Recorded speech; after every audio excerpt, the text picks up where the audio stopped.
نحمده ونصلي على رسوله الكريم أما بعد أعوذ بالله من الشيطان الرجيم بسم الله الرحمن الرحیم.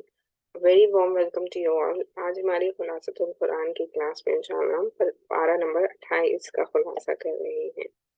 گزشتہ نشست میں بات یہاں تک پہنچی تھی کہ ہم نے پارہ نمبر 27 کا خلاصہ کیا تھا. تو چلیں اپنی مجلس کا آغاز کرتے ہیں. درود شریف پڑھ لیجیے. اللہم صلی علی محمد وعلی آل محمد کما صلیت علی ابراہیم وعلی آل ابراہیم انک حمید مجید. اللہم بارک علی محمد وعلی آل محمد کما بارکت علی ابراہیم وعلی آل ابراہیم انک حمید مجید. تو دوبارہ دہراتی چلوں جہاں کہیں بھی نبی کریم صلی اللہ علیہ وسلم کا نام آئے صلی اللہ علیہ وسلم کہنا لازمی ہے. آپ کوئی بھی درود شریف پڑھ سکتے ہیں لیکن صلی اللہ علیہ وسلم لازمی کہیں. اور ساتھ ہی ساتھ ہم استغفار بھی کر لیتے ہیں. استغفر اللہ الذی لا الہ الا هو الحی القیوم واتوب الیہ. اور ان پاک راتوں اور پاک دنوں کی برکت سے آپ سے یہ گزارش ہے کہ اس میں ذکر کا اہتمام کریں. اللہم انک عفو کریم تحب العفو فاعف عنی. یا کریم یا فاعف عنی جو یہاں تک بھی آپ پڑھ سکتے ہیں. چلیں ہم پارہ نمبر 28 کا خلاصہ سٹارٹ کر لیتے ہیں. تو پارہ نمبر 28 میں سب سے پہلے جو سورہ شروع ہوتا ہے وہ ہے سورہ المجادلہ. تو مجادلہ کا معنی ہے کہ بحث کرنا. تو پہلی آیت میں اس مباحثے کے ذکر ہے جو حضرت قول نے کیا تھا. اسی سے سورت کا نام بھی مجادلہ رکھ دیا گیا ہے. اس سورت میں بنیادی طور پر 4 چیزوں کو بیان کیا گیا ہے. جو ہے ظاہر اور اس کے احکام، اور منافقین اور یہودیوں کی سرگوشی کے احکامات، اور مجلس کے آداب اور منافقین کی حقیقت. تو ان ساری چیزوں کے بارے میں اللہ سبحانہ وتعالیٰ نے اس صورت میں بیان کیا ہے. تو سب سے پہلی چیز جو اللہ نے یہاں پہ اس صورت میں ارشاد فرمائی ہے وہ حضرت خول رضی اللہ عنہما کا واقعہ ہے. تو سب سے پہلی آیت میں اللہ سبحانہ وتعالیٰ ارشاد فرماتے ہیں قد سمیع اللہ قول التی تجادلک فی زوجک وتشتکی الی اللہ. حضرت اوس بن صامت رضی اللہ تعالیٰ عنہ نے اپنی بیوی حضرت خولہ جن کا نام خول بنت ہے، خولہ بنت ثعلب رضی اللہ عنہما سے زہار کر لیا تھا. وہ نبی کریم صلی اللہ علیہ وسلم کی خدمت میں آئیں. اس وقت تک زہار کا حکم نازل نہیں ہوا تھا. آپ صلی اللہ علیہ وسلم نے فرمایا کہ میرے پاس اس کے متعلق ابھی تک کوئی حکم نہیں آیا ہے، شاید تم اپنے شوہر پر حرام ہو چکی. تو زہار کا مطلب غالباً معنی یہ ہے کہ اس وقت تک ایسا ان میں جو مطلب آپ صلی اللہ علیہ وسلم کے زمانے میں جب صحابہ کرام تھے تو ان میں ایک کہاوت مشہور تھی. اس کے ضمن میں مجھے یہ پتہ ہے، ہو سکتا ہے کہ میں جو بتا رہی ہوں اس میں کچھ مطلب ورڈنگز میں کچھ ڈفرینس ہو، لیکن خلاصہ یہ ہے اس کا کہ صحابہ کرام میں یہ بات مطلب جو عرب کے لوگ تھے ان میں یہ تھی کہ اگر کوئی شخص یہ کہہ دیتا اپنی بیوی سے کہ تم میری ماں ہو تو پھر اس عورت کو سمجھا جاتا کہ وہ اس کے لیے حرام ہو گئی ہے.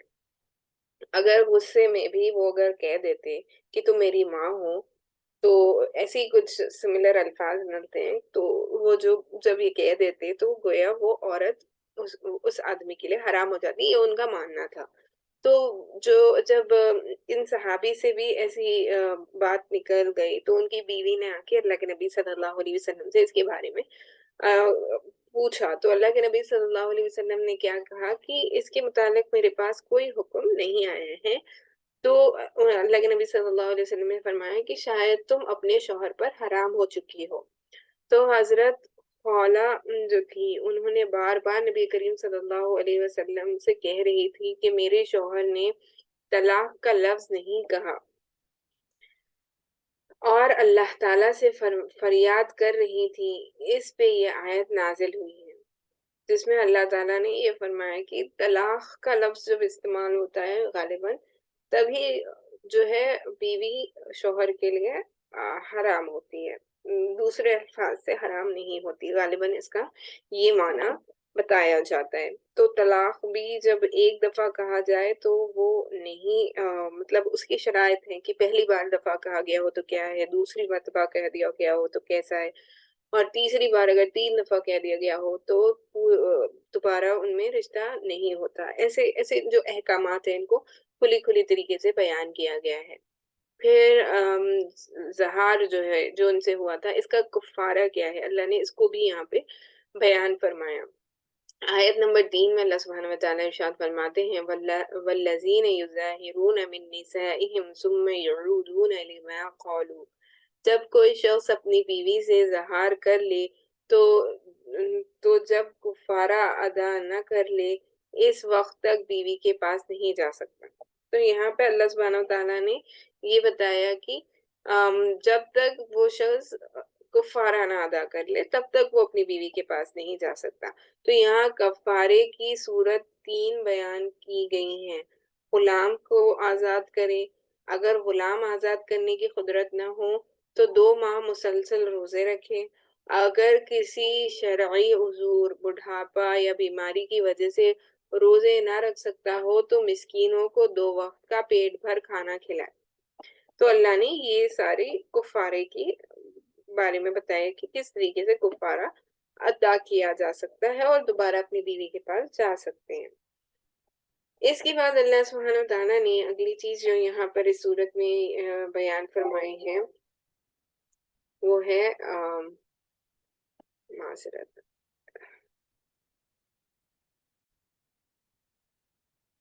میں یہ بتا رہی تھی کہ اگلی بات جو اللہ سبحانہ وتعالیٰ نے اس صورت میں ارشاد فرمائی ہے وہ ہے یہودیوں کی سرگوشی کے بارے میں اللہ سبحانہ وتعالیٰ نے یہاں پہ ارشاد فرمایا ہے۔ آیت نمبر 7 میں اللہ سبحانہ وتعالیٰ ارشاد فرماتے ہیں أَلَمْ تَرَ أَنَّ اللَّهَ يَعْلَمُ مَا فِي السَّمَاوَاتِ وَمَا فِي الْأَرْضِ مَا يَكُونُ مِن نَجْوَىٰ ثَلَاثَةٍ إِلَّا هُوَ رَابِعُهُمْ۔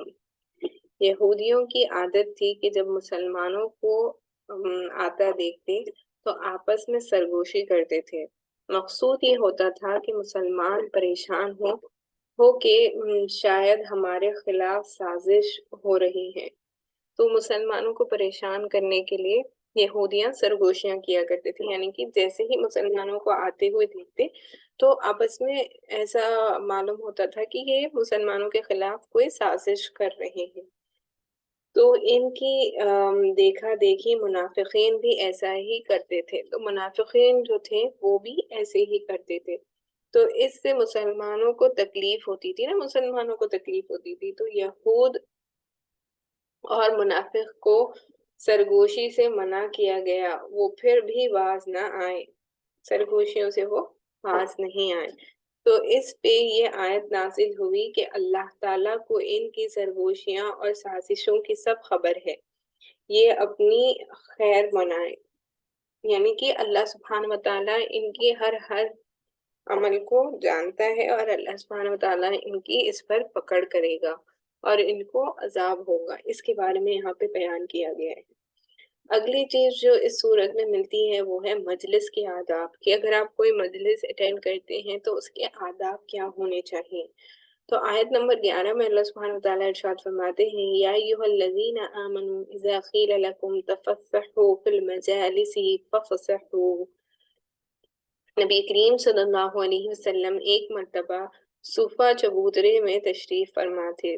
آپ کو پتا ہوگا صوفہ وہ چبوترا ہے جہاں پر وہ صحابہ کرام بیٹھ کر دین کا علم سکھا کرتے تھے، جن کے پاس رہنے کھانے کے لیے کچھ بھی نہیں تھا، اور وہ مدینہ منورہ میں یعنی کہ جو مدینے کا جو گنبد اب ہم دیکھتے ہیں نا اسی کے احاطے میں وہ رہا کرتے تھے، اور یہ ایک چبوترا تھا جہاں پر صحابہ کرام ہمیشہ وہیں پر رہتے اور وہیں پر تلاوت میں مشغول ہوتے، سیکھنے سکھانے وہیں رہتے، ان کے پاس کھانے پینے کے لیے کچھ بھی نہیں ہوتا۔ کافی بتایا جاتا ہے کہ صفہ کے جو چبوترے پر بیٹھ کر دین سکھا کرتے تھے وہ صحابہ جو ہے بہت پستہ حالت میں تھے۔ کچھ بدری اکابر صحابہ کرام تشریف لائے، تو بدری صحابہ سے مراد وہ صحابہ کرام جو جنگ بدر میں موجود تھے۔ جگہ نہ ہونے کی وجہ سے وہ کھڑے رہے، تو جگہ نہیں تھی وہاں پر زیادہ اس چبوترے میں، تو جو جنگ بدر میں شریک ہونے والے جو صحابہ تھے وہ کھڑے رہ گئے۔ تو آپ صلی اللہ علیہ وسلم نے فرمایا سمٹ جاؤ، پھر بھی ان کی جگہ نہ بنی تو آپ نے کچھ حضرات کو مجلس سے اٹھنے کا فرمایا، تو اللہ کے نبی صلی اللہ علیہ وسلم نے سمٹ جانے کے لیے کہا کہ آگے آگے آ جائیں، جگہ بنائیں، جو کھڑے ہوئے ہیں ان حضرات کے لیے جگہ بنائیں۔ تو ہوا یہ کہ پھر بھی جگہ نہ بنی تو اللہ کے نبی صلی اللہ علیہ وسلم نے چند ایک لوگوں کو کھڑے ہونے کے لیے کہا، اٹھنے کے لیے فرمایا۔ تو منافقین نے نظر کرتے ہوئے کہا کہ مجلس سے اٹھایا جا رہا ہے۔ اس پر یہ آیت نازل ہوئی کہ جب کہا جائے سمٹ کر بیٹھو تو سمٹ جاؤ۔ مجلس صدر کو یہ بھی اختیار ہے کہ کسی کو مجلس سے اٹھ جانے کا حکم بھی دے سکتے ہیں۔ تو جو آرگنائزر ہوتے ہیں، جو آپ سمجھے جس نے آرگنائز کی ہے میٹنگ یا جس کا وہاں پر جس کی اقتدار ہے، اس کو یہ پورا پورا حق ہوتا ہے کہ وہ آنے والے لوگوں کو بتائے کہ کس طریقے سے بیٹھنا چاہیے، اور اگر وہ کسی کو کہے کہ آپ یہاں سے اٹھ جائیں تو اس شخص کو اٹھ جانا چاہیے۔ تو منافقین ایسے تھے کہ وہ ہر چیز میں ڈھونڈتے تھے نا کہ کہاں سے لوپ ہولز ڈھونڈا کرتے تھے بولنے کے لیے کہ ہم کس طریقے سے مسلمانوں کو تکلیف پہنچائے نا۔ تو انہوں نے یہ کہا کہ مجلس سے اٹھائے جا رہے ہیں، تو یہ عرب کے ماحول میں اس کو مناسب نہیں سمجھا جاتا تھا۔ تو اس وجہ سے یہاں پہ اللہ نے آیت نازل فرمائے اور یہ بتا دیا کہ جو مجلس کے صدر ہوتے ہیں ان کو یہ اختیار ہے کہ مجلس میں کسی کو اٹھ جانے کا حکم دے تو اسے اٹھ جانا چاہیے، تو وہ اٹھا بھی سکتے ہیں۔ اس سے پتا چلا کہ ہم بھی اگر کوئی مجلس اٹینڈ کرتے ہیں تو ہمیں چاہیے کہ سب سے پہلے تو ہم سمٹ کر بیٹھیں اور آنے والوں کے لیے جگہ چھوڑیں، تاکہ آنے والے جو ہوتے ہیں ان کے لیے جگہ ہو اور وہ بیٹھ سکیں، اور اگر بیٹھنے کی جگہ نہیں میسر تو اٹھ کر دوسروں کو جگہ بھی دینی چاہیے۔ مناسب یہ ہوگا، یا پھر اگر صدر جو ہے وہ آپ کو اٹھنے کے لیے کہے تو آپ برا نہ مانیں بلکہ اپنی جگہ سے اٹھ کر دوسروں کو جگہ دینے کے لیے ہمیشہ راضی رہیں۔ اس سے یہ پتا چلتا ہے۔ اس کے بعد اگلی چیز جو اللہ سبحانہ وتعالیٰ نے یہاں پہ ارشاد فرمائی ہے وہ ہے ملاقات سے پہلے صدقہ دینا۔ تو آیت نمبر 12 میں اللہ سبحانہ وتعالیٰ ارشاد فرماتے ہیں یا ایھا الذین آمنوا اذا ناجیتم الرسول فقدموا بین یدی نجواکم صدقہ۔ کچھ حضرات نبی کریم صلی اللہ علیہ وسلم سے بات کرنے کے لیے تنہائی کا وقت مانگتے، پھر اس سے خوب فائدہ اٹھاتے اور کافی وقت تک بات چیت کرتے رہتے۔ کچھ منافقین بھی اسی طرح کرنے لگ گئے۔ اس آیت میں حکم دیا گیا ہے کہ جس نے بھی حضور پاک صلی اللہ علیہ وسلم سے تنہائی میں وقت لینا ہو تو وہ پہلے صدقہ کر کے آئے۔ تو جب اللہ کے نبی صلی اللہ علیہ وسلم سے تنہائی میں گفتگو کرنا چاہتے ہیں تو اللہ نے کیا کہا کہ پہلے صدقہ دے کر آئیں۔ جب لوگ محتاط ہو گئے تو اگلی آیت میں پھر اس کو حکم کی جب لوگ محتاط ہو گئے یعنی کہ اللہ نے جب یہ حکم نازل کر دیا اور لوگ محتاط ہو گئے تو پھر اگلی آیت میں پھر اللہ تعالیٰ نے اس حکم کو منسوخ کر دیا کہ ہمیشہ اللہ کے نبی صلی اللہ علیہ وسلم کے پاس تنہائی میں گفتگو کرنے سے پہلے صدقہ دینا ضروری نہیں ہے۔ اس حکم کو منسوخ کر دیا گیا۔ منسوخ سے مراد ہے کہ اس کو فالو کرنا کی مینڈیٹری جو کنڈیشن تھی اللہ نے اس کو ختم کر دیا۔ اگلی چیز جو اللہ سبحانہ وتعالیٰ نے یہاں پہ ارشاد فرمائی ہے وہ ہے حزب اللہ کی کامیابی۔ آیت میں ارشاد ہوتا ہے کہ لا تجد قوم یؤمنوا باللہ والیوم الآخر یودون من حاد اللہ ورسولہ ولو كانوا آباءهم أو أبناءهم۔ یہاں حزب اللہ یعنی اہل ایمان کا حال بیان کیا گیا ہے کہ ایسا کبھی نہیں ہو سکتا کہ وہ ان لوگوں سے پیار کریں جو اللہ تعالیٰ اور اللہ تعالیٰ کے رسول کے مخالفین ہوں، تو بتایا گیا کہ اہل ایمان کی صفت یہ ہے کہ وہ کبھی بھی ان لوگوں سے محبت نہیں کر سکتے جو اللہ سبحانہ وتعالیٰ کی ذات سے اور اللہ کے نبی صلی اللہ علیہ وسلم کی ذات بابرکت کے خلاف ہو. تو ایسے شخص سے کوئی ایمان والا محبت نہیں کر سکتا. حتیٰ کہ بعض صحابہ جب اپنے باپ بیٹے سے اسلام کے خلاف ہوئی کوئی بات سنتے تو اس سے انتقام لیتے ہیں. تو یہاں پہ بتایا جا رہا ہے کہ صحابہ اکرام رضی اللہ تعالیٰ عنہ مجمعین میں آپ کو ڈھیروں واقعے مل جائیں گے جہاں پر جنگ میں باپ بیٹے کے سامنے، بیٹا باپ کے سامنے، دو مخالفین ایک دوسرے کے مخالفین گروہ سے وہ لڑائی کر رہے تھے. یعنی کہ صحابہ اکرام میں کے والدین جن کے والدین ایمان نہیں لائے تھے وہ کفار و مشرکین کی طرف سے ریپریزنٹیشن میں تھے. تو جب وہ دین کے خلاف کوئی بات کہہ دیتے، دین کے اگینسٹ، یعنی کہ اللہ نبی صلی اللہ علیہ وسلم کے خلاف اور اللہ سبحانہ وتعالیٰ کے خلاف، تو پھر وہ ان سے بھی انتقام لینے کے لیے ہمیشہ آگے رہتے اور انتقام لیتے. انتقام لینے سے مراد یہ ہے کہ دین کی نسبت سے ان سے لڑائی کی، جنگ میں شرکت کی اور ان سے لڑائی کی. پھر حضرت صدیق ابو بکر صدیق رضی اللہ تعالیٰ عنہ کے والد ابو قحافہ نے قبول اسلام سے قبل جب نبی کریم صلی اللہ علیہ وسلم کے بارے میں کوئی نازیبہ بات کی تو آپ رضی اللہ تعالیٰ عنہ نے انہیں تھپڑ رسید کر دیا تھا. تو آپ صلی اللہ علیہ وسلم کے بارے میں جب انہوں نے کوئی نازیبہ بات کی تھی ان کے والد نے، جب تک وہ ایمان نہیں لائے تھے، یہ تب کی بات ہے. تو ایمان لانے سے پہلے جب انہوں نے اللہ کے نبی صلی اللہ علیہ وسلم کے لیے نازیبہ بات کی تھی تو ابو بکر صدیق رضی اللہ تعالیٰ عنہ نے ان کے والد سے انتقام لیا، ان کو روکا، جس بھی طریقے سے یہاں پہ بتایا جا رہا ہے کہ تھپڑ رسید کیا. تو اس طریقے سے انہوں نے بہرحال آپ صلی اللہ علیہ وسلم کے خلاف وہ کوئی بات نہیں سن سکتے تھے، اس وجہ سے کیا. اللہ تعالیٰ نے حزب اللہ کو دو انعامات عطا فرمائے ہیں. دنیا میں اللہ تعالیٰ نور ایمان سے ان کی مدد فرمائیں گے. تو جو اہل ایمان ہوتے ہیں ان کو اللہ نے دو انعامات دیے ہیں. اس میں سب سے پہلی چیز جو یہاں پہ بیان کی گئی ہے وہ یہ ہے کہ دنیا میں اللہ تعالیٰ نور ایمان سے ان کی مدد فرمائیں گے جو اہل ایمان ہوتے ہیں، اور آخرت میں جنت اور اس کی نعمتیں عطا فرمائیں گے. اور اللہ تعالیٰ نے انہیں اپنی رضا کا سرٹیفکیٹ بھی عطا فرما دیا ہے. تو جو اہل ایمان ہوتے ہیں، جو نیک اعمال کرتے ہیں، جو اللہ کی محبت اور اللہ کے نبی صلی اللہ علیہ وسلم کی محبت کے آگے کسی کو نہیں آنے دیتے، اور کوئی اگر اللہ کی اور اللہ کے نبی صلی اللہ علیہ وسلم کے خلاف کچھ کہتا ہے تو ان کے خلاف ہوتے ہیں، پھر ایسے لوگوں کو اللہ سبحانہ وتعالیٰ دو نعمتیں عطا فرماتے ہیں. سب سے پہلے تو یہ کہ دنیا میں نور ایمان سے ان کی مدد فرماتے ہیں، اور پھر جب آخرت میں اللہ کا وقت ہوگا تو وہاں پر بھی اللہ سبحانہ وتعالیٰ ان کو جنت میں لے جائیں گے اور انہیں نعمتوں سے آراستہ فرمائیں گے. اور اللہ سبحانہ وتعالیٰ ان سے راضی ہے، اللہ نے اس کا انہیں سرٹیفکیٹ بھی دیا ہے. یہاں اس سے مراد عشر مبشرہ ہوتے ہیں، وہ 10 صحابہ اکرام جن کو دنیا ہی میں جنت کی بشارت دے دی گئی تھی نا. تو یہاں اس سرٹیفکیٹ سے مراد آپ اس کو لے سکتے ہیں. اگلی سورت جو 28ویں بارے میں شروع ہوتی ہے وہ ہے سورہ الحشر.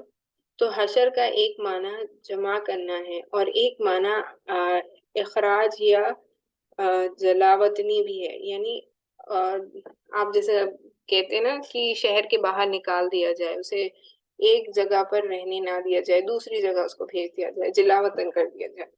تو سورت کی دوسری آیت میں یہ لفظ موجود ہے، اسی سے اس کا نام الحشر رکھ دیا گیا ہے. تو اس سورہ کا اس مناسبت سے یہ نام رکھا گیا ہے.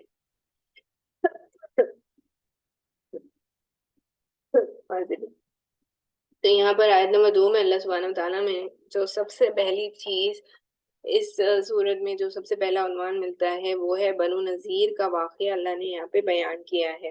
آیت نمبر 2 میں اللہ سبحانہ وتعالیٰ ارشاد فرماتے ہیں وَالَّذِي أَخْرَجَ الَّذِينَ كَفَرُوا مِنْ أَهْلِ الْكِتَابِ مِنْ دِيَارِهِمْ لِأَوَّلِ الْحَشْرِ. جب نبی کریم صلی اللہ علیہ وسلم ہجرت کر کے مدینہ منورہ تشریف لے آئیں تو یہود سے امن و امان کا معاہدہ فرمایا کہ آپس میں لڑائی نہیں کریں گے، اگر کسی نے مدینے پر حملہ کیا تو مل کر دفاع کریں گے۔ تو یہ اگریمنٹ تھا کہ مسلمانوں پر یعنی مدینے پر بیسیکلی اگر مشرکین مکہ حملہ کرتے ہیں تو جو ایمان لائے ہیں وہ اور جو ایمان نہیں لائے ہیں مدینے میں رہتے ہوئے بھی یہودی بھی، وہ سب مل کر مسلمانوں کی مدد کریں گے تاکہ وہ دوسری فورسز جو مکے سے ان پر حملہ کر رہی ہیں ان کو ڈیفیٹ کیا جا سکے۔ تو یہ ایک اگریمنٹ کا سب سے پہلا پوائنٹ تھا، تو انہوں نے اسے قبول کر لیا۔ پھر آپ صلی اللہ علیہ وسلم یہود کے ایک قبیلے بنو نذیر کے پاس کے پاس شرائط معاہدہ لکھنے کے لیے تشریف لے گئے۔ انہوں نے سازش کی کہ اوپر سے بڑی چٹان گرا دی۔ تو انہوں نے کیا کیا، معاذ اللہ اللہ کے نبی صلی اللہ علیہ وسلم کو یہ قتل کر دینا چاہتے تھے، تو چٹان کو اللہ کے نبی صلی اللہ علیہ وسلم کے اوپر گرانے کا ان کا منصوبہ تھا۔ تو جب وہ تحریر کی جا رہی تھی نا، اگریمنٹ لکھا جا رہا تھا جس کے لیے بنو نذیر کے قبیلے میں اللہ کے نبی صلی اللہ علیہ وسلم نے تشریف لی گئی تھے، تو وہاں پر انہوں نے یہ سازش کی تھی کہ چٹان کو آپ کے اوپر گرا دیں گے۔ تو اللہ تعالیٰ نے آپ صلی اللہ علیہ وسلم کو اس معاملے سے باخبر کیا، تو آپ وہاں سے فوراً واپس تشریف لے آئیں اور پیغام بھیجا کہ ہمارا معاہدہ ختم ہے۔ پھر ان کے لیے مدت مقررہ کی کہ اس مدت تک مدینہ چھوڑ کر کہیں اور چلے جائیں، تو ان کو مدینے سے نکال دیا گیا کہ مدینے میں یہ نہیں رہ سکتے، مدینے سے انہیں جلا وطن کر دیا گیا۔ تو یہود منافقین کے کہنے پر اس مدت کے بعد بھی مدینہ منورہ میں رہے، تو آپ صلی اللہ علیہ وسلم نے صحابہ اکرام رضی اللہ تعالیٰ عنہم سے مل کر ان کے قلعے کا محاصرہ کیا، یعنی ان کو قلعے سے باہر نکال دیا۔ بالآخر بنو نذیر نے ہتھیار ڈال دیے اور سوائے ہتھیڑوں کے باقی ساز و سامان کے لے کر وہاں سے چلے گئے۔ یعنی کہ یہ بتایا جاتا ہے کہ حتیٰ کہ ان کی جو گھر کی کھڑکیاں تھی نا ان کی، وہ تک بھی نکال کر یہ لوگ لے گئے تھے اپنے ساتھ۔ تو یہ یہاں پر بتایا گیا ہے واضح طور پر۔ یہ ان کی پہلی جلا وطنی تھی، پہلی جلا وطنی یعنی پہلی دفعہ انہیں مدینہ منورہ سے نکال دیا گیا اور یہ دوبارہ داخل نہیں ہو پائے۔ تو دوسری مرتبہ کب انہیں نکالا گیا؟ دوسری مرتبہ حضرت عمر فاروق رضی اللہ تعالی عنہ کے دور خلافت میں انہیں جزیرہ عرب سے ہی جلا وطن کر دیا گیا۔ تو اللہ کے نبی صلی اللہ علیہ وسلم نے تو صرف مدینہ منورہ سے انہیں باہر نکالا تھا، لیکن عمر فاروق رضی اللہ تعالیٰ نے ان یہودیوں کو جزیرہ عرب سے ہی جلا وطن کر دیا تھا، نکال دیا تھا۔ یہ دونوں سزائیں تھیں۔ آخری سزا جہنم کی صورت میں ہوگی۔ 3 سزائیں اللہ نے ان کو دینی ہے نا، تو پہلی 2 سزائیں یہ ہو گئی کہ ان کو جلا وطن کر دیا گیا، ایک بار تو مدینہ منورہ سے نکالا گیا، پھر دوسری دفعہ عمر فاروق رضی اللہ تعالیٰ عنہ نے انہیں جزیرہ عرب سے ہی نکال دیا، اور تیسری جو ان کو سزا ملے گی، جو آخری سزا ہوگی، وہ ہوگی جہنم میں ان کو ڈال دیا جائے گا۔ یہ 3 چیزیں یہاں پر بتائی گئی ہیں، اس کے بارے میں سب سے پہلے یہاں پہ ارشاد ہے۔ اور اگلی چیز جو اللہ سبحانہ وتعالیٰ نے یہاں پہ ارشاد فرمائی ہے وہ ہے مال فی کا کے مصارف، یعنی کہ آیت نمبر 7 میں اللہ سبحانہ وتعالیٰ ارشاد فرماتے ہیں ما آفا اللہ علی رسولہ من اہل القربى وللہ وللرسول ولذی القربى والیتامى والمساکین وابن السبیل۔ گزشتہ آیت میں بنو نذیر کا واقعہ تھا کہ وہ اپنی زمین چھوڑ کر چلے گئے تھے۔ یہ مال فی تھا کیونکہ یہ بغیر جنگ کے مسلمانوں کو حاصل ہوا تھا، تو جو ان کا مال تھا وہ ساری چیز جو ہے مسلمانوں کے ہاتھ میں آئی تھی نا جب انہوں نے ان کے قلعے پر حملہ کیا۔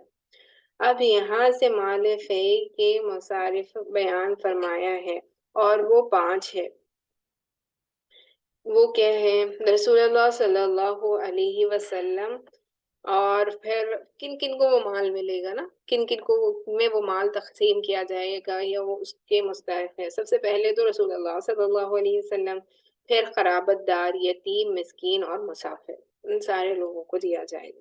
اللہ تعالیٰ کا نام صرف تبرک کے لیے ہے، تو یہاں پہ اس چیز کو بیان کیا گیا ہے۔ اگلی چیز صحابہ اکرام رضی اللہ تعالیٰ عنہ کا اعتصار، اس کے بارے میں یہاں پہ آیت نمبر 9 میں ارشاد فرمایا گیا کہ والذین تبوعوا الدار والایمان من قبلہم یحبون من ہاجر الیہم، یہاں انصار مدینہ کی کیفیت و حالت کو بیان کیا گیا ہے کہ وہ اپنے اوپر مجاہرین صحابہ کو ترجیح دیتے تھے۔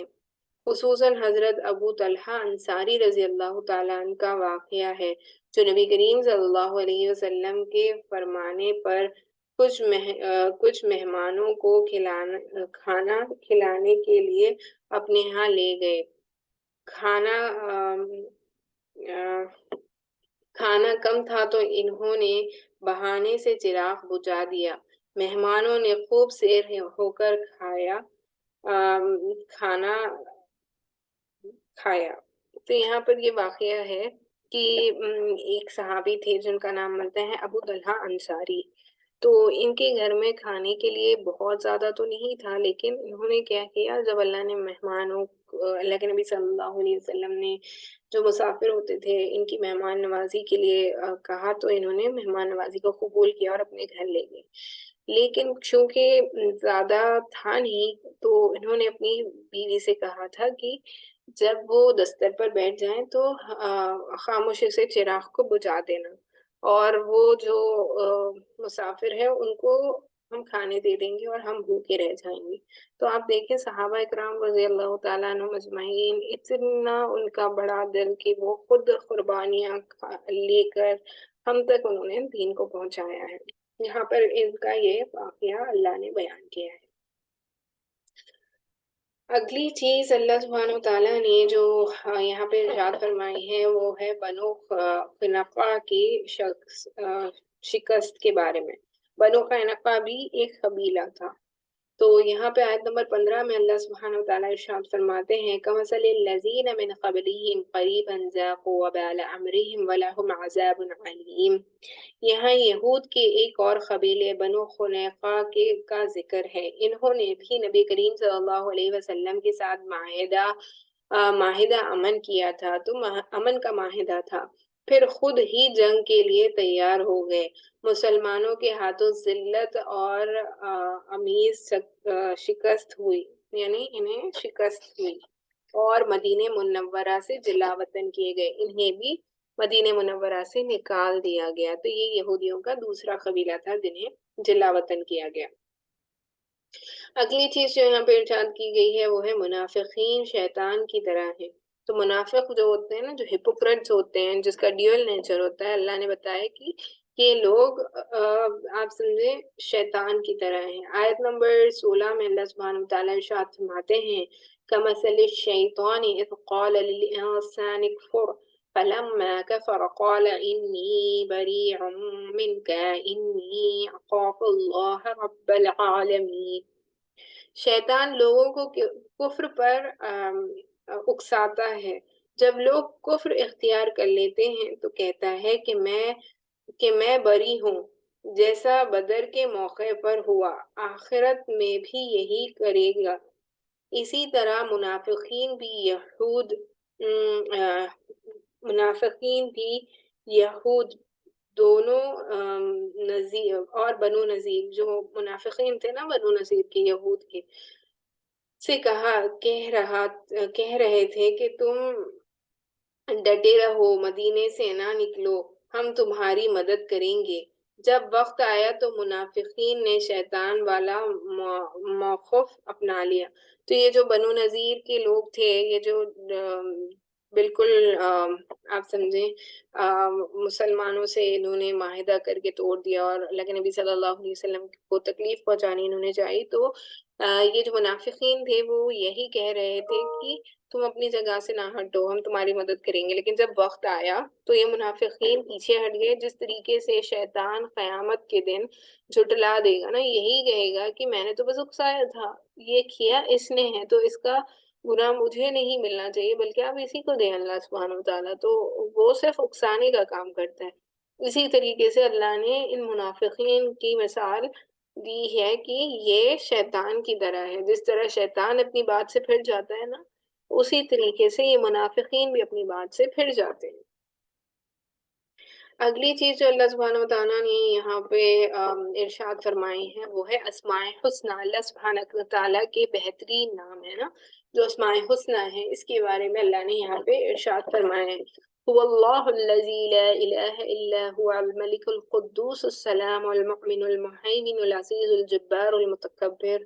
سورہ کا اختتام اللہ کے اچھے ناموں کے ساتھ کیا گیا ہے۔ نبی کریم صلی اللہ علیہ وسلم نے اللہ تعالیٰ کے اسماء حسنہ کی تعداد 99 بتائی ہے، اور یہاں پہ میں اس کا یہ بھی بتاتی چلوں کہ حدیث پاک کا مفہوم ہے کہ جو شخص ان 99 ناموں کو یاد کرتا ہے، اللہ سبحانہ وتعالیٰ اپنے فضل و کرم سے اسے جنت میں جگہ دیں گے۔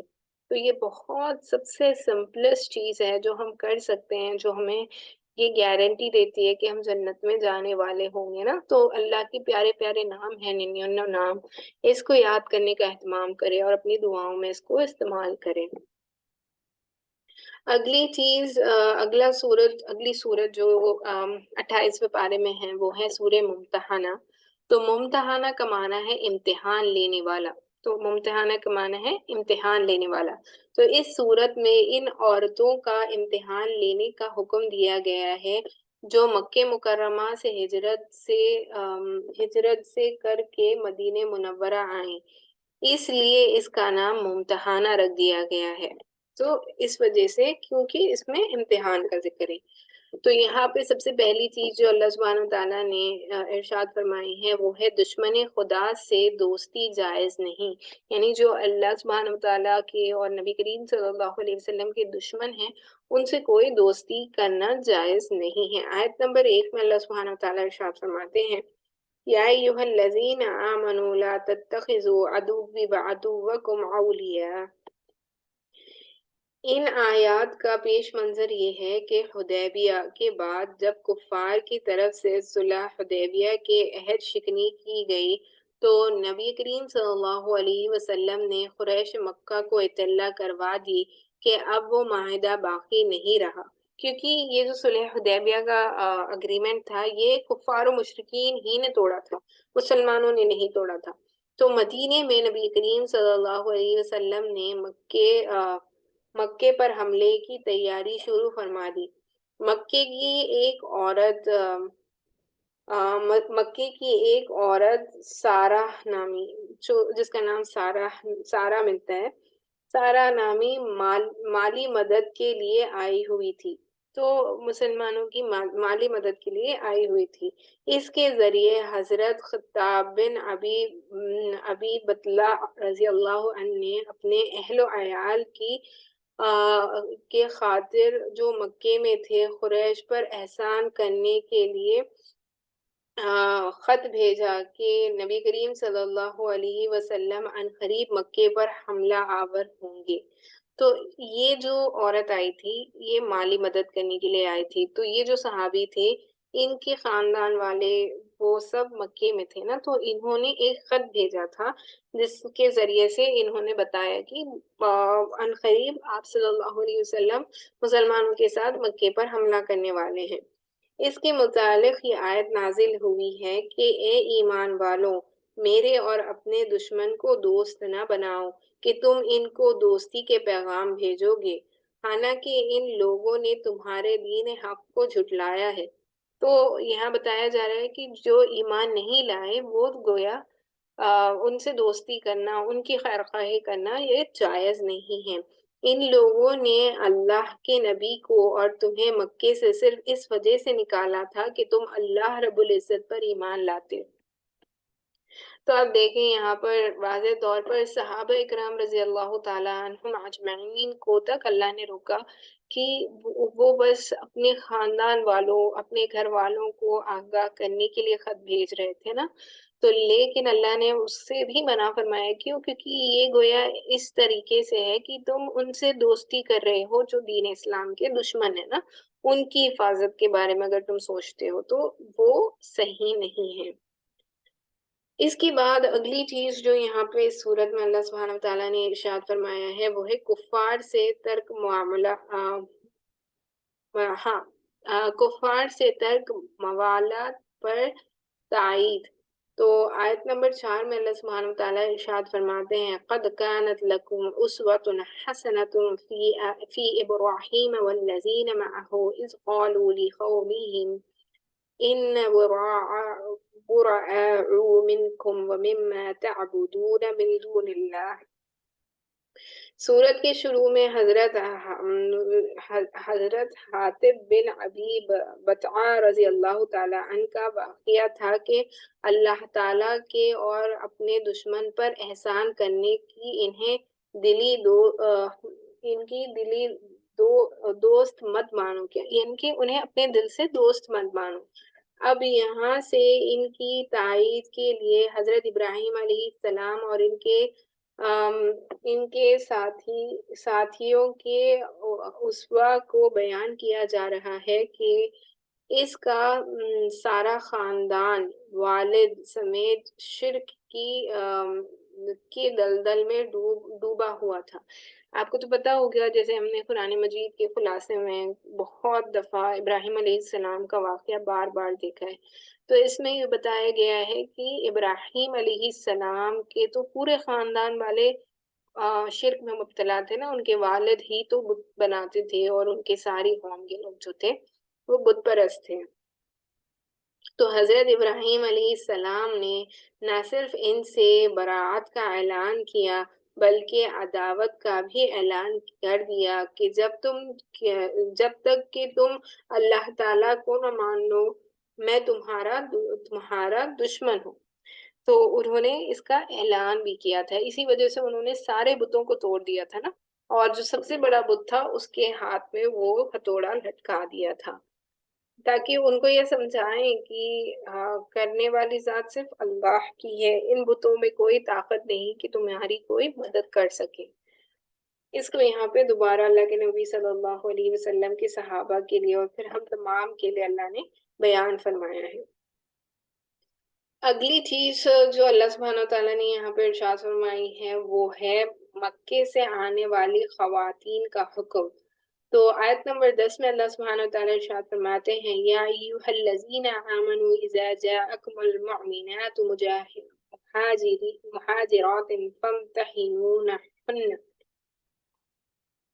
صلح حدیبیہ کی شرائط میں ایک شرط یہ تھی کہ اگر کوئی مسلمان مدینے سے مکہ چلا گیا وہ واپس نہیں کیا جائے گا، جبکہ مکے سے کوئی کافر مسلمان ہو کر مدینہ آ جائے تو اسے واپس کیا جائے گا۔ دیکھیں کس طریقے سے انہوں نے شرائط بنائے تھے کہ اگر مدینے سے کوئی مسلمان ہو کر مکہ واپس آئے گا تو ہم اسے واپس نہیں کریں گے، لیکن اگر مکے سے کوئی مسلمان یعنی ہو کر مدینہ آتا ہے تو اسے واپس مکہ بھیج دیا جائے گا۔ کچھ مرد مکے سے مدینہ آئے، شرط کے مطابق انہیں واپس کر دیا گیا۔ اسی طرح کچھ خواتین بھی مکے سے مسلمان ہو کر مدینہ تشریف لے آئیں تو مکے والوں نے ان کی واپسی کا مطالبہ کیا۔ اس پر یہ آیت نازل ہوئی کہ خواتین اس واپسی کی شرط سے مستثنی ہیں، لہٰذا انہیں واپس نہیں کیا جائے گا، کیونکہ انہوں نے جو تحریر کی تھی اس میں صرف مرد حضرات کا ذکر کیا تھا، تو جو خواتین دین اسلام لے کر مکے سے مدینہ تشریف لائی تھی ان کو واپس کرنے کا کوئی وہ نہیں بنتا۔ اللہ نے اس کو یہ واضح طور پر یہاں پہ بتا دیا۔ تو اس پر یہ آیت نازل ہوئی کہ خواتین اس واپسی کی شرط سے مستثنی ہیں، لہٰذا انہیں واپس نہیں کیا جائے گا کیونکہ اب وہ اپنے سابقہ کافر شوہر کے لیے حلال نہیں ہیں۔ کس وجہ سے انہیں واپس نہیں کیا جائے گا؟ کیونکہ جو ان کے سابقہ کافر شوہر تھے یہ ان کے لیے حلال نہیں رہیں۔ اس آیت میں ایسی آنے والی خواتین کی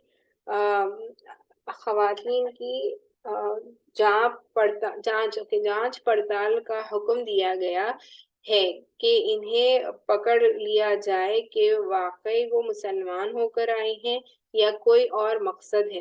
تو یہ جو عورتیں آئی تھیں، ان کو جانچ پڑتال ان کی کرنے کے لیے اللہ نے ان کا امتحان لینے کے لیے فرمایا کہ ان کا محاسبہ کیا جائے کہ یہ واقعی میں مسلمان ہو کر مسلمان بن کر آئی ہیں یا پھر ان کا آنے کا کوئی اور مقصد ہے نا، کہ مسلمانوں کو کچھ تکلیف پہنچائے، ایسا کوئی مقصد تو نہیں ہے۔ پھر ان کے نکاح اور مہر کے متعلق احکامات بیان کیے گئے کہ اگر ان سے نکاح کیا جائے گا تو کیا احکامات ہوں گے اور ان کو کیا حق مہر دیا جائے گا، اس کے بارے میں اللہ سبحانہ تعالیٰ نے یہاں پر ارشاد فرمایا ہے۔ پھر اگلی چیز جو اللہ سبحانہ تعالیٰ نے یہاں پر ارشاد فرمائی ہے وہ ہے اہل ایمان خواتین کے بیعت کا حکم۔ تو آیت نمبر 12 میں اللہ سبحانہ وتعالیٰ ارشاد فرماتے ہیں یا ایھا النبی اذا جاءک المؤمنات یبایعونک علی ان لا یشرکن باللہ شیئا۔ گزشتہ آیت میں ان خواتین کا بیان تھا جو مکے سے ہجرت کر کے مدینہ آئی تھیں۔ اب یہاں سے نبی کریم صلی اللہ علیہ وسلم کو حکم دیا جا رہا ہے کہ اگر مہاجرت آپ سے جو مہاجر جو صحابہ کرام جو تھے یہ جو صحابیات تھے جو مکے سے مدینہ تشریف لائی تھیں، آپ سے بیعت کرنا چاہیں تو آپ انہیں بیعت فرما لیں۔ تو یہ اگر سچی ایمان والی ہیں اور ایمان لے آنا چاہتی ہیں اور ایمان لینے کی ہی نسبت سے آئی ہیں تو ان کو آپ بیعت کروا لیں۔ حکم بیعت مہاجرت کے ساتھ خاص نہیں، یعنی کہ آپ سمجھے ہجرت کر کے آنے کے بعد ہی بیعت لی جانا یہ خاص نہیں ہے، لیکن یہ ایک دستور تھا صحابہ کرام رضی اللہ تعالیٰ عنہم اجمعین کا کہ اللہ کے نبی صلی اللہ علیہ وسلم کے ہاتھ پر ہاتھ رکھ کر بیعت کیا کرتے تھے نا، اور ایمان قبول کیا کرتے تھے۔ اور صحابیات بھی جو تھیں وہ باپردہ رہ کر آتے ہاتھ تو صحابیات کا نہیں ملتا ذکر، لیکن وہ مطلب اس کے بارے میں یہی بتایا جاتا ہے کہ وہ بھی اللہ کے نبی صلی اللہ علیہ وسلم پر بیعت کیا کرتی تھی۔ آگے بیعت کے الفاظ ہیں کہ تم بیعت ان باتوں پر کرو۔ تو بیعت کن باتوں پر کی جائے گی اس کو بھی اللہ نے یہاں پر کھول کر بیان کر دیا۔ سب سے پہلے اللہ نے یہ ارشاد فرمایا ہے کہ شرک نہیں کریں گی۔ بیعت کس بات پہ ہوگی؟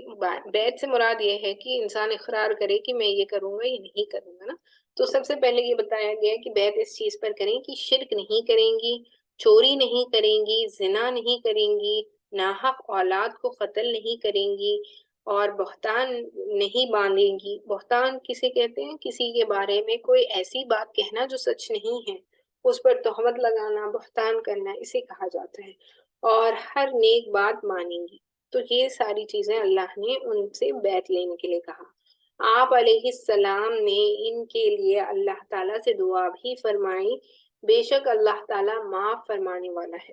تو اللہ سبحانہ تعالیٰ نے ان مہاجر جو عورتیں آئی تھی ان کے لیے اللہ کے نبی صلی اللہ علیہ وسلم نے اللہ سے دعا بھی مانگی اور اللہ نے ان کی معافی کو قبول بھی کیا۔ اگلی سورت جو اس بارے میں شروع ہوتی ہے وہ ہے سورہ الصف۔ تو صف کا معنی ہے کہ قطار بنانا نا، صف قطار جیسے ہم دیکھتے ہیں لائنز میں ہم صف میں کھڑے ہوتے ہیں نا، اس کو کہا جاتا ہے۔ تو اس صورت میں مومنین کی صفات بنانے کی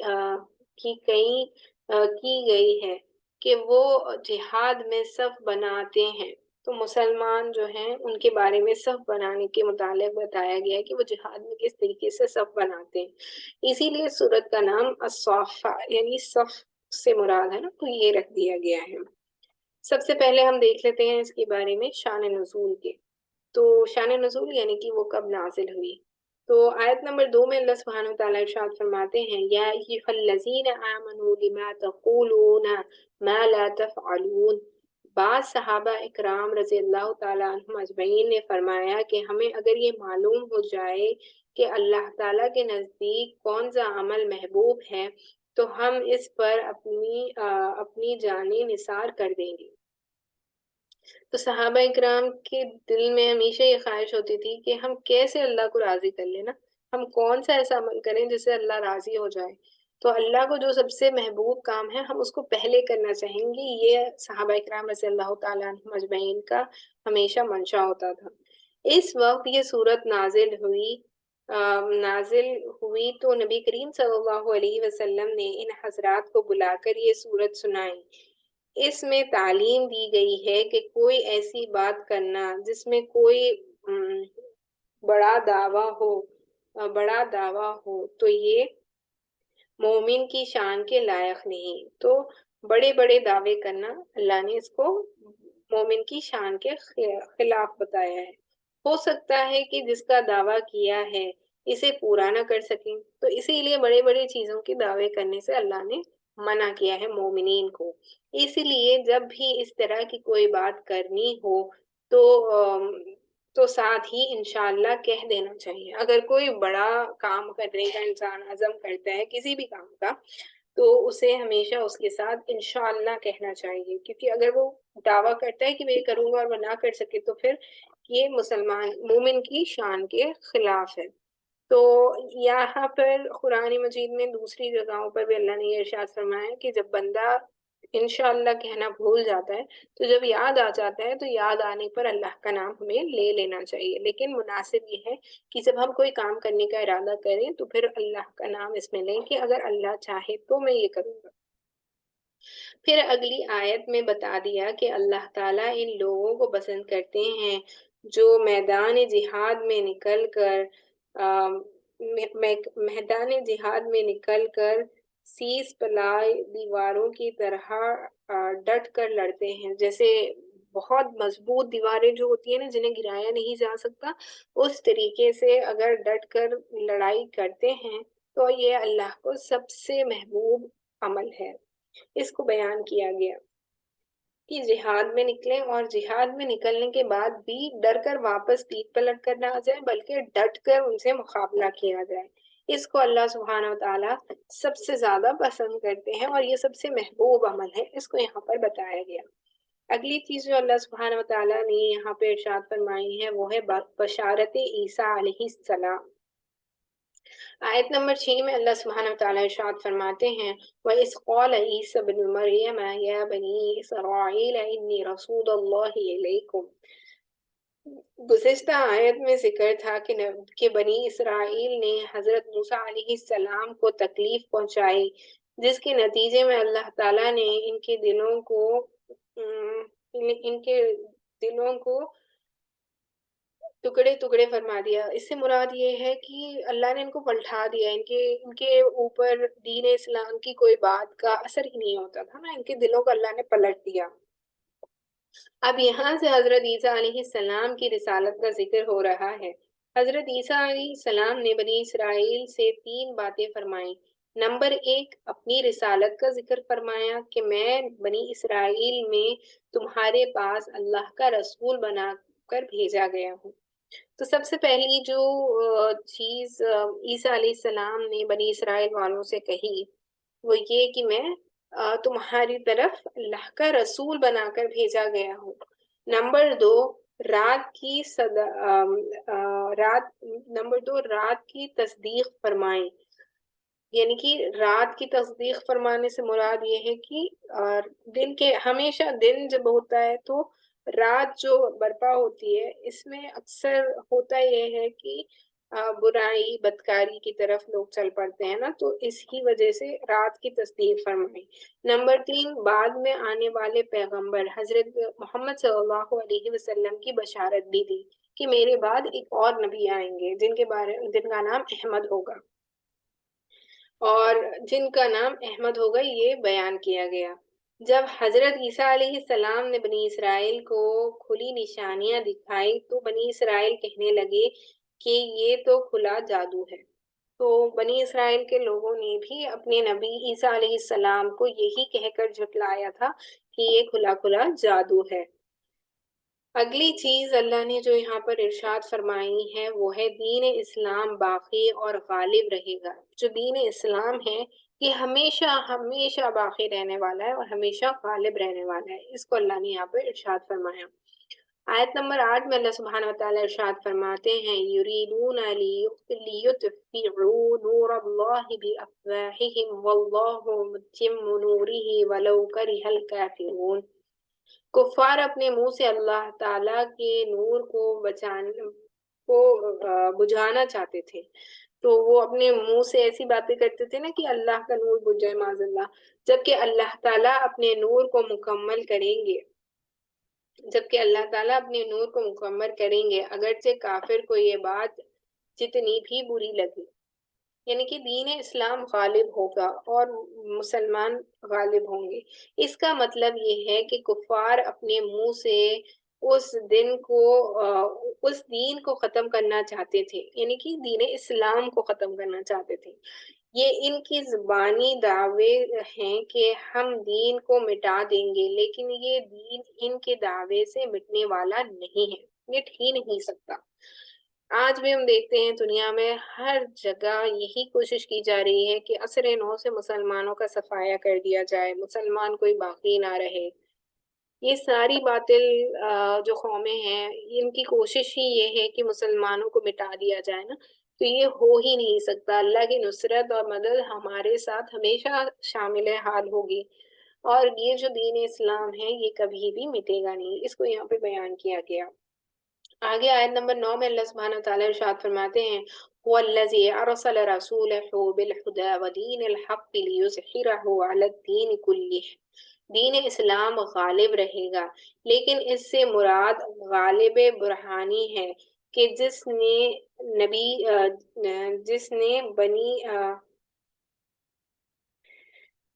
وہی نبی پاک صلی اللہ علیہ وسلم کی خدمت میں آ کر دلائل و براہن سے بات کی تو وہ مغلوب ہوا۔ پھر آخر میں اللہ تعالیٰ نے تو یہاں پہ بتایا جا رہا ہے کہ دین اسلام ہمیشہ غالب رہے گا، لیکن اس سے مراد کون سا غلبہ ہے؟ وہ برہانی غلبہ ہے۔ مطلب یہ ہے کہ جب دین اسلام کے احکامات پر ہم ثابت قدم رہیں گے تو ہی اللہ سبحانہ وتعالیٰ کی مدد اور نصرت ہمارے ساتھ شامل حال ہوگی۔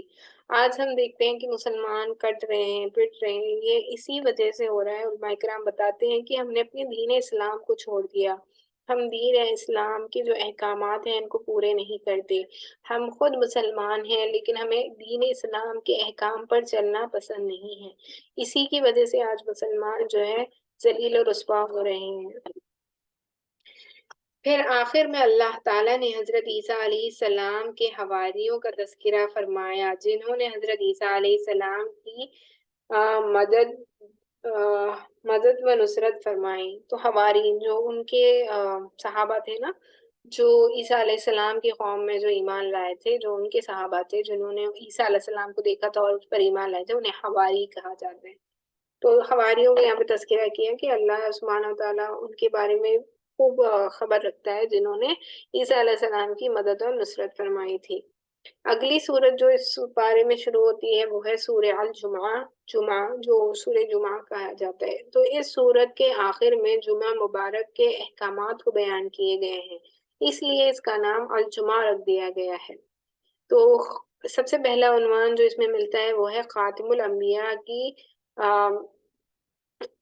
بعثت کے مقاصد، کہ اللہ کے نبی صلی اللہ علیہ وسلم کو دنیا میں بھیجے جانے کا اور نبوت عطا کرنے کا مقصد کیا ہے۔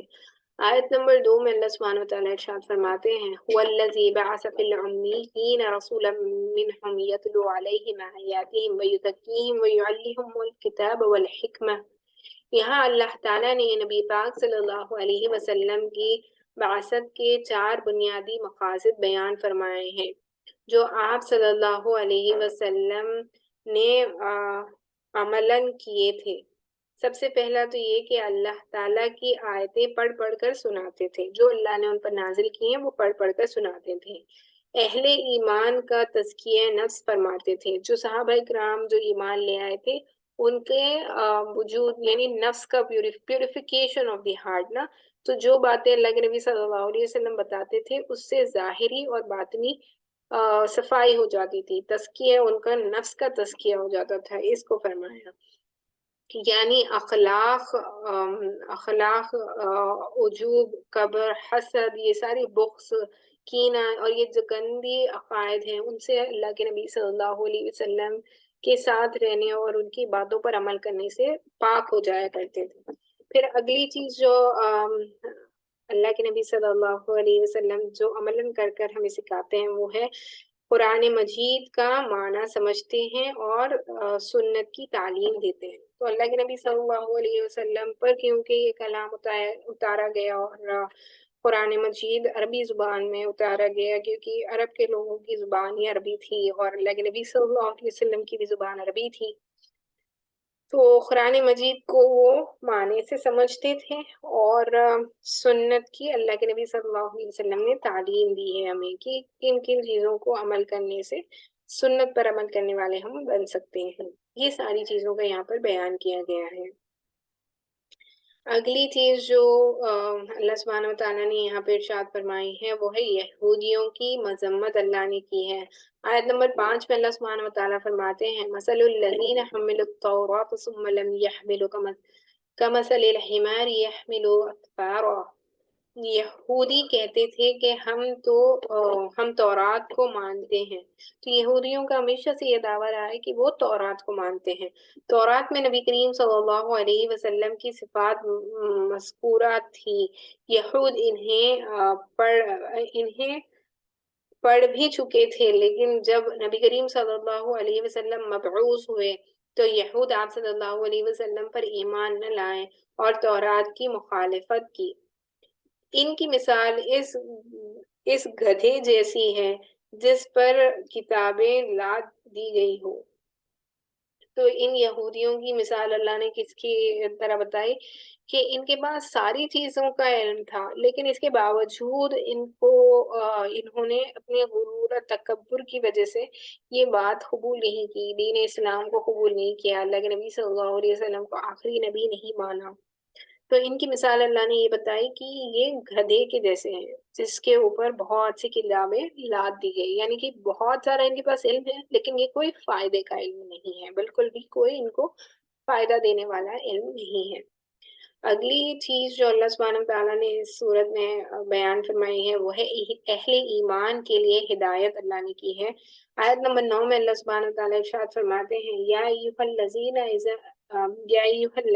آمنوا اذا نودی للصلاة من یوم الجمعة فاسعوا الی ذکر اللہ وذروا البیع۔ ان آیات میں اہل ایمان کو یہ ہدایت دی گئی ہے کہ دنیاوی مصروفیات کی وجہ سے دین پر عمل کرنے میں کوتاہی یا رکاوٹ نہیں آنی چاہیے۔ تو ہم دیکھتے ہیں کہ اکثر و بیشتر ہم نمازوں کے اوقات کو ڈیلے کر دیتے ہیں کاموں کی وجہ سے، تو اس سے ایسا نہیں کرنا چاہیے۔ ایک مرتبہ کچھ صحابہ کرام تجارتی قافلے کے آنے کی اطلاع پر پاک نبی کریم صلی اللہ علیہ وسلم کے خطبہ جمعہ ارشاد فرمانے کے دوران بغرض تجارت رزق کی خاطر چلے گئے، تو انہوں نے خطبہ اٹینڈ نہیں کیا، جمعے کا خطبہ۔ بعض صحابہ کرام نے کس وجہ سے نہیں کیا؟ تجارت کی وجہ سے نا، بغرض تجارت کے خاطر وہ چلے گئے۔ تو اس وقت ان آیات کا نزول ہوا جس میں اہل ایمان کو ہدایت دی گئی ہے کہ اس طرح خطبہ جمعے کو چھوڑ کر جانا جائز نہیں ہے، خطبہ جمعے کو چھوڑ کر جانا بالکل بھی جائز نہیں ہے۔ اللہ تعالیٰ بہترین رزق دینے والا ہے۔ پہلی اذان کے بعد سوائے جمعے کی تیاری کے خرید و فروخت اور دیگر دنیاوی امور انجام دینا جائز نہیں ہے۔ تو جمعے کی جب اذان دی جائے اس کے بعد سب سے پہلے انسان کو چاہیے کہ نماز کی طرف رجوع ہو، خطبہ اٹینڈ کرے۔ تو یہ مومن مردوں کے لیے بیان کیا گیا ہے کہ سب سے پہلے اپنے کام کاج کو دور رکھیں اور اللہ کے لیے مسجد میں خطبہ اٹینڈ کریں۔ تو اللہ سبحانہ و تعالیٰ رزق عطا کرنے والا ہے. رزق کے خاطر نہ رکے بلکہ جمعے کا خطبہ مسجد میں اٹینڈ کرنا سب کے اوپر لازم ہے، اور اس کو کام کی مناسبت سے چھوڑ دینا یہ جائز نہیں ہے. اگلی سورت جو اللہ سبحانہ و تعالیٰ نے یہاں پہ ارشاد فرمائی ہے وہ ہے سورہ منافقون. تو اس سورت میں منافقین کے نفاق کا بیان کیا گیا ہے، اس لیے اس سورت کا نام بھی منافقون رکھا گیا ہے. یعنی کہ نفاق سے مراد کیا ہے؟ ان کا جو ڈیول نیچر ہے، زبان پر ایک بات اور دل میں ایک بات ہوتی ہے نا، اسے نفاق کہا جاتا ہے. تو اللہ سبحانہ و تعالیٰ نے سب سے پہلی چیز جو یہاں پہ ارشاد فرمائی ہے سورت میں وہ ہے شہادت خدا بندی. آیت نمبر 1 میں اللہ سبحانہ و تعالیٰ ارشاد فرماتے ہیں اس جاءک المنافقون قالوا تشہد انک لرسول اللہ. منافقین کا طریقہ یہ تھا کہ جب نبی کریم صلی اللہ علیہ وسلم کی خدمت میں آتے تو کہتے کہ ہم دل سے گواہی دیتے ہیں کہ آپ اللہ تعالیٰ کے رسول ہیں. اللہ تعالیٰ کی شہادت دی کہ یہ اللہ تعالیٰ نے شہادت دی کہ یہ منافقین جھوٹ بول رہے ہیں. یہ زبان سے آپ صلی اللہ علیہ وسلم کے رسول ہونے کا اقرار کرتے ہیں اور دل سے انکار کرتے ہیں. تو جو انسان دل سے انکار کرے اور زبان سے اقرار کرے کیا یہ قابل قبول ہوگا؟ بالکل بھی نہیں ہوگا. اللہ سبحانہ و تعالیٰ ہمیشہ یہ فرماتے ہیں کہ اللہ کے پاس قابل قبول ہی وہ عمل ہوتا ہے جو دل سے اخلاص سے کیا جائے نا. ظاہر زبان سے کہہ کر اقرار کرنا کافی نہیں ہے، دل سے اس میں آپ کا پورا آپ کا یعنی اخلاص موجود ہونا ضروری ہے. اگلی چیز جو یہاں پہ ارشاد کی گئی وہ ہے شان نزول کی، کب آیتیں نازل کی گئی. آیت نمبر 8 میں اللہ سبحانہ و تعالیٰ ارشاد فرماتے ہیں یقولون لئن رجعنا الى المدینة لیخرجن اعز منها الاذل وللہ عزت وللرسول وللمؤمنین ولكن المنافقین لا يعلمون.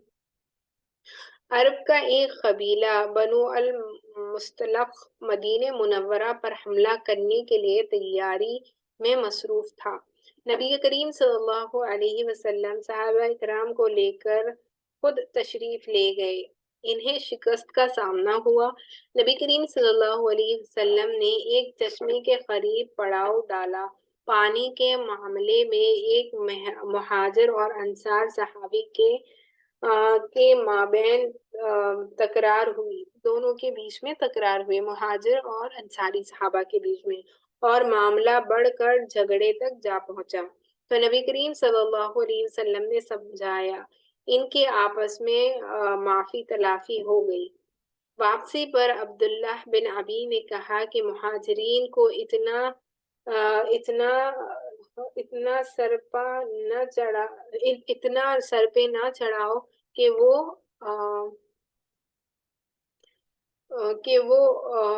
وہ ہاتھ اٹھانے لگ جائیں، اور کہا کہ مدینہ پہنچ کر عزت والے یعنی منافقین، ذلت والے یعنی مہاجرین کو نکال دیں گے. تو یہاں پہ ان کے نزدیک عزت والے کون ہیں؟ وہ منافقین جو امیر اور رئیس ہیں، اور ذلت والے کون ہیں؟ وہ مہاجرین صحابہ جو ہجرت کر کر مکے سے مدینہ منورہ تشریف لائے تھے. تو حضرت زید بن ارقم رضی اللہ تعالی عنہ نے یہ بات سن کر حضور اقدس صلی اللہ علیہ وسلم کو بتایا تو عبداللہ بن ابی نے انکار کر دیا. تو مدینہ منورہ پہنچنے سے پہلے یہ صورت نازل ہوئی جس میں حضرت زید رضی اللہ تعالی عنہ کی تصدیق ہوئی اور منافقین کی نفاق کو بھی کھول کر بیان کیا گیا. عبداللہ بن ابی کو جواب دیا کہ اصل میں عزت اللہ تعالیٰ، نبی کریم صلی اللہ علیہ وسلم اور آپ صلی اللہ علیہ وسلم کے اصحاب کے لیے ہے، لیکن منافقین کو تو اس کا علم ہی نہیں ہے. یعنی کہ عزت مل ہی تب سکتی ہے جب ہم اللہ سبحانہ و تعالیٰ اور اللہ کے نبی صلی اللہ علیہ وسلم کے بتائے ہوئے طریقے پر اپنی زندگی کو گزاریں. تو یہاں پر عزت اور ذلت دینے والی ذات صرف اور صرف اللہ سبحانہ و تعالیٰ کی ہے. جیسے کہ منافقین کو عزت والا اور مہاجرین صحابہ کو ذلت والا سمجھتے تھے، ان کی کوئی حیثیت ان کے نزدیک نہیں تھی. تو اس کی تردید اللہ نے یہاں کی. اور صحابی جو تھے ان کی زید رضی اللہ تعالیٰ عنہ کی تصدیق کی کہ وہ سچ کہہ رہے ہیں اور یہ منافق جو ہے یہ جھوٹ کہہ رہا ہے، اور اس کے دل میں ایک چیز ہے اور زبان پہ ایک چیز ہے، اس کو یہاں پہ بیان کیا گیا۔ اگلی صورت جو اس بارے میں شروع ہوتی ہے وہ ہے صورت تغابن۔ تو اس صورت میں سب سے پہلی چیز جس کے بارے میں ارشاد کیا گیا ہے وہ ہے تخلیقات باری تعالیٰ کا تقاضا۔ تو آیت نمبر 2 میں اللہ سبحانہ وتعالیٰ ارشاد فرماتے ہیں هو الذی خلقکم فمنکم کافر ومنکم مؤمن واللہ بما تعملون بصیر۔ اللہ تعالیٰ وہ ذات ہے جس نے انسانوں کو پیدا کیا۔ اس کا تقاضا یہ تھا کہ سب انسان اللہ تعالیٰ کی عبادت کر دیں، کیونکہ اللہ سبحانہ وتعالیٰ ہی نے ہم سب کو پیدا کیا نا، تو حق تو یہ ہے کہ اللہ سبحانہ وتعالیٰ ہی کو کی عبادت کی جائے۔ ایسا نہ ہو سکا کیونکہ بعض کافر ہو گئے اور بعض مومن ہو گئے۔ اللہ تعالیٰ انسانوں کے اعمال سے باخبر ہے۔ اللہ سبحانہ وتعالیٰ ہر ہم عمل جو کر رہے ہوتے ہیں اس سے باخبر ہے، جاننے والا ہے۔ اس کو یہاں پہ بیان کیا گیا۔ اگلی چیز جو یہاں پہ ارشاد کی گئی ہے وہ ہے ہار جیت کے دن کفار کی حسرت۔ تو جس دن وہ ہار جائیں گے دنیاوی اعتبار سے بھی جنگوں میں جب ان کی شکست ہوئی، اور آخرت میں بھی جب کل قیامت کے دن وہ شکست ہو جائیں گے نا، ہار جائیں گے، تو کیا ان کی حسرت ہوگی، اس کو یہاں پہ بیان کیا جا رہا ہے۔ آیت نمبر 9 میں اللہ سبحانہ وتعالیٰ ارشاد فرماتے ہیں یوم یجمعکم لیوم الجمع ذالک یوم التغابن۔ تغابن قیامت کے دن کو کہتے ہیں۔ تو تغابن جس کی وجہ سے اس سورت کا نام رکھا گیا نا، تو تغابن کہتے ہیں قیامت کے دن کو۔ اس کا معنی ہے کہ ہار جیت کا دن، وہی دن ہے نا جب ہار یا جیت، ہار وہ ان کی ہوگی جو ایمان نہیں لائے، جو جہنم میں جانے والے ہوں گے، ان کی ہار ہوگی، اور جیتنے والے وہاں پر وہ لوگ ہوں گے جو ایمان لائے، نیک عمل کرتے رہیں۔ جب قیامت کے دن اللہ تعالیٰ اہل جنت کو جنت میں داخل فرمائیں گے تو اس وقت کفار اس بات پر حسرت کریں گے کہ کاش ہم نے بھی دنیا میں اہل جنت کی طرح اعمال کیے ہوتے تو ہم بھی ان کے ساتھ جنت میں ہوتے۔ لیکن وہاں کی حسرت، وہاں کی پچھتاوے سے کچھ نہیں ہونے والا۔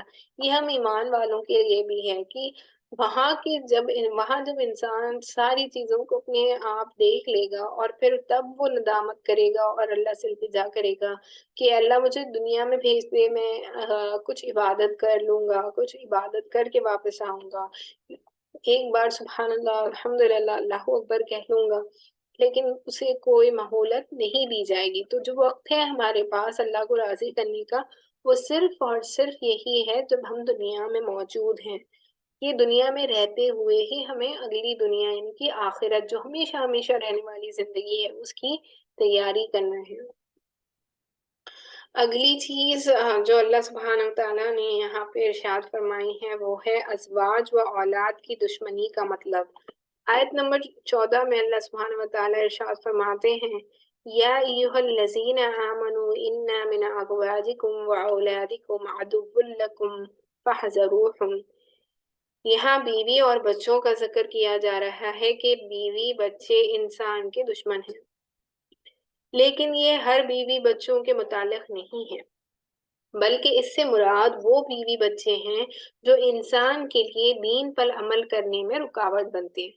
تو ان سے مراد کون سے بیوی اور کون سے بچے ہیں؟ جو انسان کو دین اسلام پر چلنے سے روکے یا رکاوٹ بنے، ان کو بتایا گیا ہے کہ یہ تمہارے کھلے کھلے دشمن ہیں۔ اگر وہ اس سے باز آ جائیں تو انسان کو ان سے درگزر کرنا چاہیے، کیونکہ اللہ تعالیٰ بھی معاف فرمانے والا ہے۔ اگر وہ اپنی رکاوٹوں سے باز آ جائیں تو ان کو معاف کر دینا چاہیے، کیونکہ اللہ سبحانہ تعالیٰ بھی معاف کرنے والا ہے اور معافی کو پسند کرنے والا ہے۔ اگلی سورت جو اس بارے میں شروع ہوتی ہے وہ ہے سورہ الطلاق۔ اس سورت میں طلاق کے احکامات کو بیان فرمایا گیا ہے، اسی وجہ سے اس کا نام طلاق رکھا گیا ہے۔ اس صورت میں شوہر اور بیوی کے تقوی اختیار کرنے کی بھی ترغیب دی گئی ہے۔ تو سب سے پہلے اللہ سبحانہ وتعالیٰ نے طلاق دینے کا طریقہ بیان کیا ہے۔ آیت نمبر 1 میں اللہ سبحانہ تعالیٰ ارشاد فرماتے ہیں یا ایھا النبی اذا طلقتم النساء فطلقوهن لعدتهن واحصوا العدة واتقوا الله ربكم. جب مرد اور عورت کا نکاح کے ذریعے رشتہ قائم ہو جائے تو حتی الامکان طلاق نہیں دینا چاہیے، پوری کوشش کرنا چاہیے اس رشتے کو قائم رکھنے کی. ہاں اگر میاں بیوی کے درمیان معاملات میں کشیدگی پیدا ہو گئی ہو جس کی وجہ سے طلاق دینے کی نوبت آ جائے تو یہاں طلاق دینے کا طریقہ سمجھایا جا رہا ہے کہ نمبر ایک طلاق جو ہے ایک طلاق رجعی دی جائے. نمبر دو اسی طرح میں طلاق دی جائے جس میں شوہر نے بیوی سے جماع نہ کیا ہو. جماع سے مراد سیکشل انٹرکورس ہے.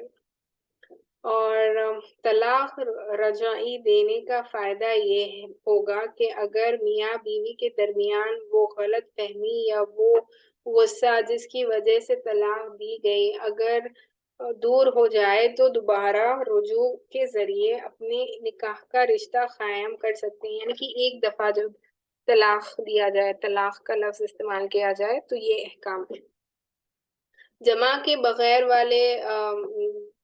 بغیر والے طہر سے طلاق دینے کا فائدہ یہ ہوگا کہ عورت کی عدت لمبی نہیں ہوگی.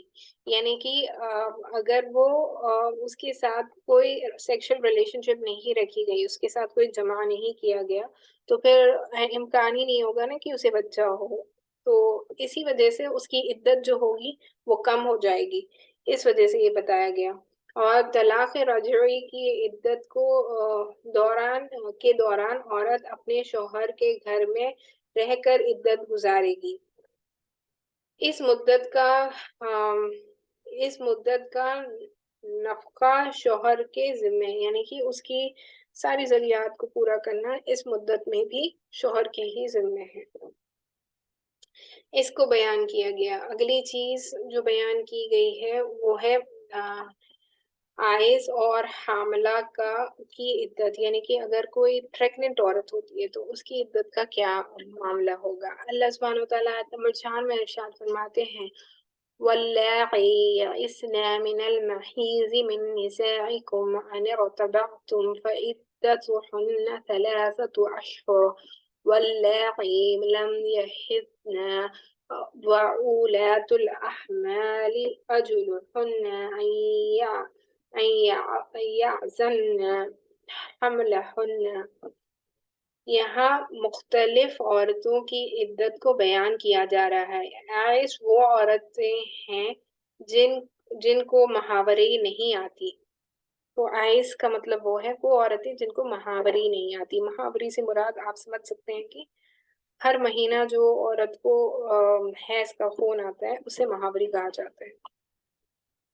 تو ان عورتوں کے بارے میں یہاں پہ ارشاد ہو رہا ہے کہ جن کو ماہواری نہیں آتی عمر کم ہونے کی وجہ سے یا عمر بہت زیادہ ہونے کی وجہ سے. تو اس کی 2 صورتیں ہوتی ہیں کہ ماہواری جس کو نہیں آتی یا تو عمر اتنی کم ہو کہ ماہواری کی عمر تک وہ پہنچی ہی نہ ہو یا پھر اتنی زیادہ ہو کہ ماہواری ختم ہو گئی ہے. تو طلاق کے بعد ان کی عدت کیا ہے؟ 3 ماہ کی ہے. 3 مہینے تک ان کی عدت کا وقت ہے. حاملہ عورت کی عدت واضح حمل کی یعنی بچے کی ولادت ہوتی ہی عدت پوری ہو جاتی ہے. اگر طلاق دیا جائے پریگننٹ عورت کو تو اس کی عدت ہوگی جب تک بچہ پیدا نہیں ہوتا تب تک اس کی عدت ہوتی ہے. یہاں پر اس کو بیان کیا گیا. اگلی چیز جو اللہ سبحانہ وتعالیٰ نے ارشاد فرمائی ہے وہ ہے قدرت خداوندی. آیت نمبر 12 میں اللہ سبحانہ وتعالیٰ ارشاد فرماتے ہیں اللہ الذی خلق 7 سماوات ومن الارض مثلہن. انسانوں کو سمجھایا جا رہا ہے کہ اللہ تعالیٰ کی کائنات میں پھیلی ہوئی بے شمار قدرت کی نشانیوں کو دیکھ کر اور اپنی عقل سلیم کو استعمال کر کے اللہ تعالیٰ پر ایمان لے آؤ. تو اللہ سبحانہ وتعالیٰ ایمان والوں کے لیے بہت ساری اللہ نے نشانیاں دنیا میں موجود رکھی ہیں جن کو دیکھ کر انسان ایمان لے آ سکتا ہے نا، تو اسی لیے بتایا جا رہا ہے کہ تم ان نشانیوں میں غور و فکر کرو اور ایمان لے آؤ۔ قدرت خداوندی کی نشانیوں میں سے 7 آسمان اور اسی طرح 7 زمینوں کی پیدائش شامل ہے۔ اللہ سبحانہ وتعالیٰ نے آسمانوں کے 7 لیئرز بنائے، 7 آسمان بنائے، اور زمین کی سطح بھی جو انسان دیکھتا ہے، جس کو انسان نے ڈسکور کیا ہے، وہ یہ ہے کہ اندر جو لیئرز ہوتے ہیں زمین کے 7 لیئرز ہوتے ہیں۔ اس کو 7 آسمان اور 7 زمین کی بھی اللہ ہی نے پیدائش کی ہے، اس کو یہاں پہ بیان کیا گیا۔ سب سے آخری صورت 28ویں پارے میں جو شروع ہوتی ہے، جو آخری صورت ہے 28ویں پارے کی، وہ ہے سورۃ تحریم۔ تو اس صورت میں اس واقعے کا ذکر ہے جس میں نبی کریم صلی اللہ علیہ وسلم نے اپنے اوپر شہد کو حرام قرار دیا تھا، تو اسی وجہ سے اس کا نام تحریم رکھ دیا گیا ہے۔ تو شان نزول کیا ہے اس کو ہم دیکھ لیتے ہیں۔ آیت نمبر 1 میں اللہ سبحانہ وتعالیٰ ارشاد فرماتے ہیں، یا ایھا النبی لما تحرم ما احل اللہ تبتغی مرضات ازواجک واللہ غفور رحیم۔ حضور پاک صلی اللہ علیہ وسلم کا معمول مبارک یہ تھا کہ آپ صلی اللہ علیہ وسلم عصر کے بعد ترتیب واران ازواج مطہرات کے گھر تشریف لے جاتے، تو عصر کے بعد آپ تشریف لے جاتے۔ حسب معمول آپ حضرت زینب رضی اللہ تعالیٰ عنہما کے گھر تشریف لے گئے، انہوں نے آپ کو شہد پیش کیا۔ اس کے بعد آپ صلی اللہ علیہ وسلم حضرت عائشہ اور حفصہ رضی اللہ تعالیٰ عنہما کے پاس تشریف لے گئے، تو انہوں نے کہا کہ آپ نے مغافر کھایا ہے؟ آپ نے فرمایا نہیں۔ انہوں نے کہا کہ وہ محسوس ہو رہی ہے، تو آپ صلی اللہ علیہ وسلم نے قسم کھا لی کہ میں شہد نہیں پیوں گا۔ تو اس وقت یہ آیت نازل ہوئی اور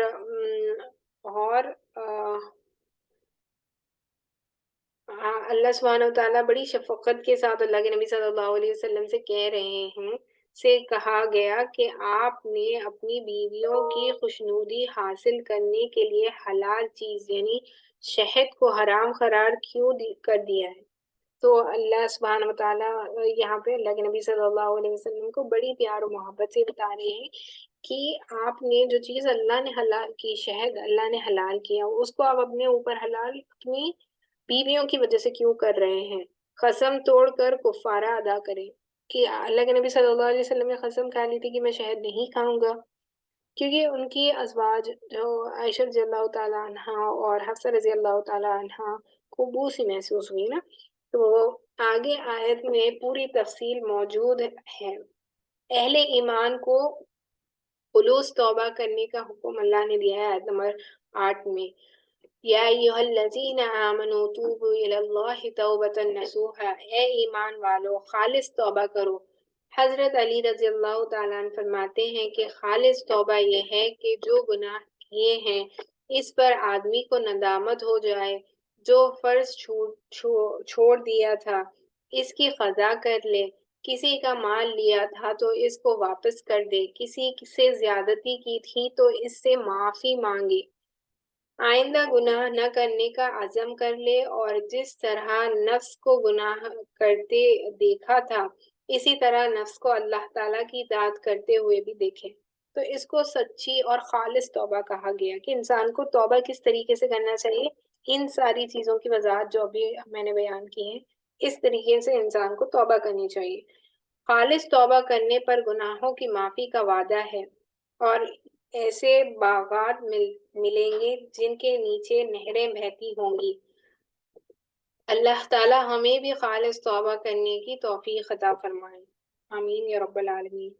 وآخر الدعوانا ان الحمد للہ رب العالمین۔ اس صورت کے آخر میں یہ بھی ذکر ہے جو فرعون نے حضرت آسیہ جو تھیں ان کو کس طریقے سے تکلیف دی اور نیزے جیسے ان کے ہاتھوں میں گاڑ دیے، اس کا بھی یہاں پر ذکر ملتا ہے۔ تو یہاں پر الحمدللہ ہمارا 28واں سپارہ مکمل ہو جاتا ہے۔ انشاءاللہ اگلی نشست میں ہم 29 پارہ کا خلاصہ کریں گے۔